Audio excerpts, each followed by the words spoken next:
Hey everyone, welcome to today's explainer. Let's jump right in. Today we're going to learn how to become detectives. But, not the kind looking for stolen diamonds or tracking muddy footprints. No, we're going to be detectives of our very own hearts. We're checking out a fantastic source that shows us how investigating our hearts can literally change everything from the inside out, making us super kind, forgiving, and peaceful people. So think about this for a second. Have you ever promised that you were going to be on your absolute best behavior, but then you ended up making the exact same mistake anyway? Yeah, we've all been there. We try so incredibly hard to behave, to resist that temptation, to be super helpful, and we just mess up. It is so frustrating, right? Well, our source actually describes this exact cycle that so many of us get trapped in. It goes like this. You know you messed up, so you read up on how to be good. You pray. You promise, I'm going to do better next time. But then, bam, step 4 happens. You still make a mistake. It feels like you're completely powerless. But here's the secret. The source tells us exactly why this happens. It's because we aren't going deep enough. We're literally just scratching the surface.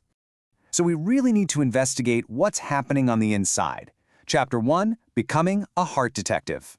This ancient text right here gives us our very first detective mission. It says, examine yourselves, prove your own selves. Basically, that means we can't just assume we're doing the right thing just because we know all the rules. It's super easy to say, oh yeah, of course I'm doing the right thing. I know all the right answers. But as heart detectives, we have to ask, do you actually practice what you believe? We've got to test and honestly examine ourselves to find out. And here's the ultimate heart detective checklist, straight from the source. It asks the tough questions we need to check our hearts for clues. So, ask yourself, are you at peace with God, your friends, and your family? Do you forgive people when they mess up? Or is there some hidden bitterness in your heart? Are you jealous of someone else's toys or grades, or maybe their talents?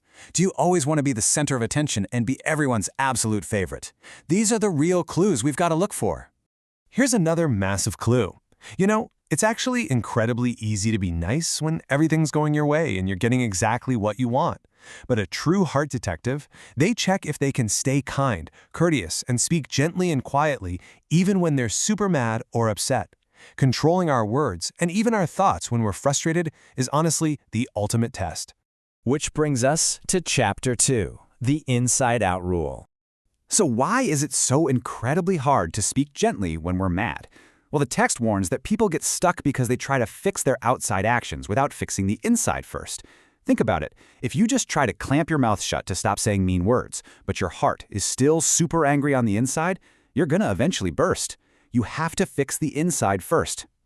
And that crucial point is what the text calls a thorough conversion.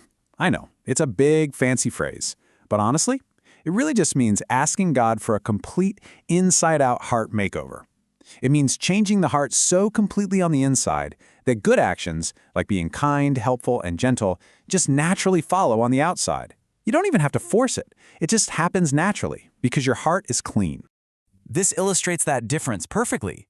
An unrenewed or uncleaned heart leads to pride, a bad temper, and selfishness.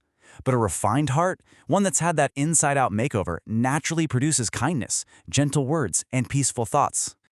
Let's look closer at that in Chapter 3, Fixing the Water Stream. To really help us visualize this inside-out idea, the source uses a fantastic metaphor about how water flows. Imagine your heart is this hidden underground spring that creates a stream of water.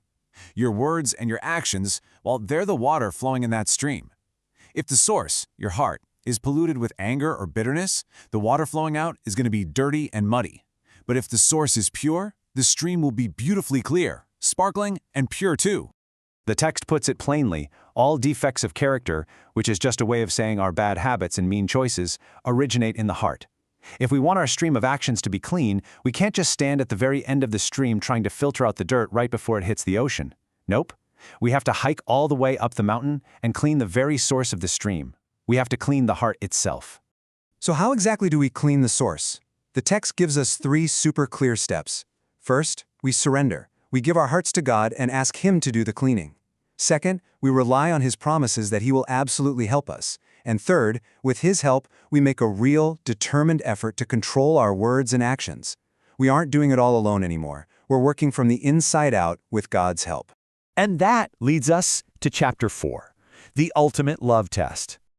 The text points us right to Jesus' example for the ultimate measuring stick. He showed us that we must love God with all our heart, all our soul, and all our mind. And equally important, we've got to love our neighbor, which means our friends, our family, and even people we just met, exactly as much as we love ourselves. If you're following Jesus' example and loving others the way you want to be loved, your heart is definitely in the right place.